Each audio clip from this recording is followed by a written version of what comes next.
Ciudad de México, 8 de diciembre 1994. El reconocido Dr. Jacobo Grinberg desarrollaba su teoría sintérgica que cambiaría para siempre la forma en que interpretamos la realidad.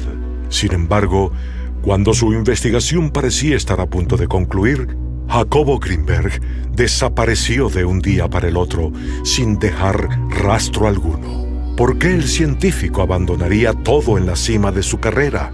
¿Acaso su conexión con el mundo de lo paranormal tuvo algo que ver? Jacobo Grinberg era una persona muy brillante, con una mente muy lúcida y sobre todo muy inquieto y curioso. Solo con una curiosidad como la que él tenía es como pudo haber investigado y descubierto tantas cosas acerca del comportamiento y de la mente humana. Daba charlas en salones, en auditorios de la UNAM, y llegaban allí cientos y cientos de estudiantes de distintas facultades que les interesaba muchísimo lo que Jacobo tenía por explicarles en relación a toda una nueva concepción de cómo funciona el universo. Jacobo estudió en la UNAM, estudió psicología, posteriormente se doctoró en Nueva York como doctor en neurociencias. Él siempre era un estudioso constante, ¿no? El corpus metodológico que tenía era extremadamente riguroso, completamente de acuerdo a los estándares científicos de la época y actuales. Jacobo era un científico impecable. Sin embargo, la implacable curiosidad que poseía Jacobo en relación al comportamiento de la mente humana lo llevó a adentrarse en un mundo que parecía estar muy distante de la rigurosidad científica con la que él trabajaba. El chamanismo. Es así como conoció a Pachita, la cirujana psíquica. Cuando él leía sobre Pachita en los periódicos, él dijo: esto no creo que exista. Pero como en ese momento él se encontraba haciendo su tesis doctoral, ya había terminado su doctorado y estaba haciendo su tesis doctoral en las potencialidades del cerebro, él dice: hay dos opciones, o esta mujer es verdadera y será muy interesante conocerla, o voy donde está ella y la voy a desenmascarar. Y según él, muy fantasiosamente, o digamos muy despistado, llenó una mochila con ropa para 3 días y se fue a buscar a Pachita, que vivía aquí en el Estado de México. Y desde adentro una gruesa voz de hombre le dice: Jacobo, apúrate, te estaba esperando, ¿por qué llegas tan tarde? Y él dijo: oye, si yo no le avisé a nadie que venía, ¿no? Él pensó.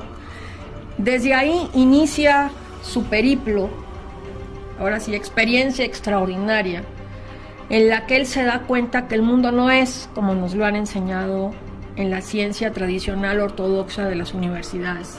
Pachita era una chamana, curandera, y cuando Jacobo la descubre, pues se da cuenta que ella hacía verdaderos milagros, maravillas, o como le llamemos, ¿no?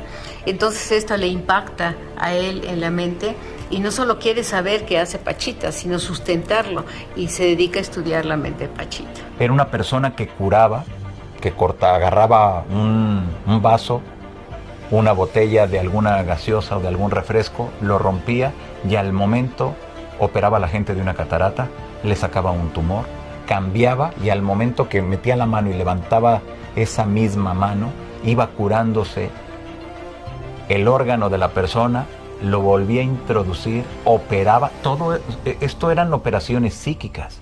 Esta manera en la que Pachita podría manifestar en la realidad alteraciones que van en contra de lo que la academia actualmente consideraría científico, y al momento de estudiarlo, de que fuera replicable, de que fuera repetido en diversas ocasiones y en diferentes ambientes, fue aquello que empieza a despertar en Jacobo una curiosidad sumamente extrema sobre cómo estos fenómenos pueden realizarse, sobre cómo una persona puede alterar la realidad. Pachita le invita a presenciar varios de las sanaciones, cirugías energéticas que ella realizaba. Los pacientes daban unos gritos terribles de dolor, pero sin embargo en ellos no quedaba cicatriz. Repito, todos los cirujanos psíquicos que yo he tenido la suerte de investigar en mi vida y por referencias de otros compañeros periodistas, son todos un fraude. Quiero dejar esto bien claro, pero el caso de Pachita es muy excepcional, porque amigos míos estuvieron delante de ella. Yo no tuve esa suerte, falleció hace ya muchísimos años, y no fueron capaces de encontrar fraude alguno. Pero de lo que estamos hablando entonces es de algo muy fuerte. Las filas delante de la casa de Pachita eran absurdas. Pero Jacobo Greenberg se sorprende porque no encuentra fraude en lo que hace Pachita. La conclusión a la que llega Jacobo es que el universo es mental. Eso nos suena porque los egipcios ya decían que el universo es una creación mental, que el universo es mente. Llega a la misma conclusión y además lo explica en sus libros a través de una serie de formulaciones matemáticas. Entonces, cuando iba a congresos de medicina y les decía, yo he visto a una mujer abrir una incisión en un lugar totalmente no aséptico. Abrir con los dedos una apertura en la piel de alguien, meter la mano, sacar un órgano que estaba echado a perder, un órgano que tenía cáncer, por ejemplo, cerrar los ojos, levantar la mano y que por arte de magia le apareciera un órgano compatible a esta persona. Le aparecía en la mano, por ejemplo, un pulmón, insertar el pulmón, hacer nada más así unos pases con la mano que el pulmón se reconectara, con las dos manos cerrar el omóplato, cerrar la piel, pasar la mano por encima y que no quedara ni una sola cicatriz. Obviamente Jacobo no se quedó 2 días, se quedó 2 años y en esos 2 años tuvo la oportunidad de aprender muchísimo. Eso fue lo que marcó en su vida realmente la diferencia entre su educación tradicional ortodoxa de la UNAM.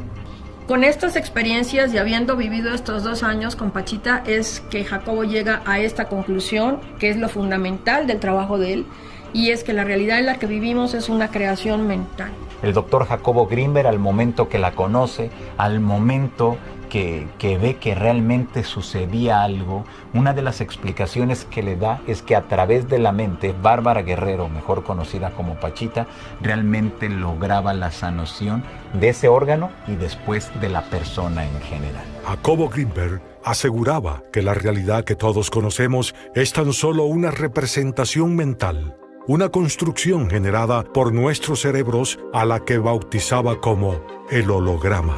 Él empezó a practicar, por ejemplo, telepatía, telequinesis y también algo que yo aprendí con él fue la dermopercepción con los niños, ¿no? Que les venda los ojos y los niños empiezan a ver a través de la piel de sus manos. Y él realmente se dedicaba a todos esos fenómenos que podrían parecer paranormales, pero para sustentarlos. Él tenía un laboratorio muy grande en la UNAM. Creo que su teoría importante es la teoría sintérgica, ¿no? De síntesis y energía. Él aquí decía que todo el universo, ¿no? Está contenido de material, lo que por ejemplo los hindúes le llaman el archivo akáshico, ¿no? O el inconsciente colectivo, o desde Platón que le llamaba el mundo de las ideas y todo esto. Entonces todo está contenido ahí y él decía que había una interrelación entre la mente humana y este campo cuántico que ahora le llaman el campo cuántico, y que se formaba como un holograma, que todos pertenecíamos como a una matrix donde estábamos, ¿no? Estaba intentando sustentar cómo en este holograma tú podías hacer modificaciones dentro y salir de él, ¿no? Es algo muy complejo, la verdad. Le llaman mucho el holograma o la matrix, que es lo que solo puedo ver y tocar. Si tú lograses salir del holograma, podrías viajar en el futuro, hacia el futuro y ver qué va a suceder en la realidad en que vivimos. Podrías ir al pasado, pero es que además tendrías un poder tremendo para deformar nuestra realidad, como hacía Pachita, la curandera psíquica.